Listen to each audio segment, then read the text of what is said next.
जय जोहार। छत्तीसगढ़ी प्रमुख प्रादेशिक समाचार के संग मैं धर्मेंद्र दुबे। राज्य सरकार हा प्रदेश के सरकारी कर्मचारी मन के 4% के उपराहा महंगाई भत्ता दे के आदेश जारी कर दे हे।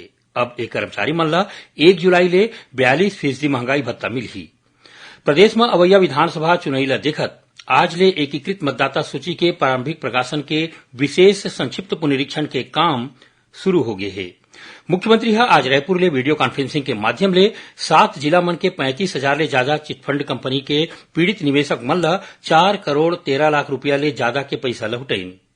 भारतीय जनता पार्टी के कोर ग्रुप के बैठका आज रायपुर में होइस। एमा आने आने मोर्चा और चुनाव समिति के बैठका होइस। बैठका में पार्टी के राष्ट्रीय संगठन महामंत्री BL संतोष, प्रदेश प्रभारी ओम माथुर, सह प्रभारी नितिन नवीन, प्रदेश अध्यक्ष अरुण साव के संगे संग बड़का पदाधिकारी मन आए रहीन। आज 1000 ले ज्यादा लोगन मन हा भाजपा के सदस्यता लीन। अंगदान कोती लोगन मन ला जागरूक करे बर प्रदेश में काली 3 अगस्त के भारतीय अंगदान दिवस मनाए जात हे। वायुसेना में अग्निवीर भर्ती के भर्ती बर राजनांदगांव जिला के बसंतपुर स्थित डॉक्टर बलदेव प्रसाद मिश्र विद्यालय में आज ले 2 दिन के मार्गदर्शन शिविर राखे गए हैं। दूरदर्शन केंद्र रायपुर के प्रादेशिक समाचार एकांश पर बुलेटिन एडिटर, सीनियर कॉरेस्पोंडेंट के संगे संग आने आने पद पर संविदा आधार में ऑनलाइन अर्जी मंगाए जाते हैं। अर्जी करे की आखिरी तारीख 5 अगस्त राखे गए है।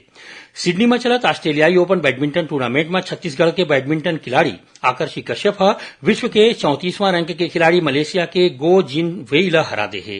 रायपुर में चिटफंड कंपनी के खिलाफ कार्रवाई करत जिला दंडाधिकारी chit fund company future gold Infrabuild limited के टिकरापारा स्थित करीबन 550 वर्ग फुट जमीन के कुर्की करे के निर्देश दे है। और मौसम विभाग हवैया 12 घंटा के दौरान रायगढ़, कोरबा और सरगुजा जिला के 1-2 जगह में अति भारी वर्षा होने की चेतावनी दे है।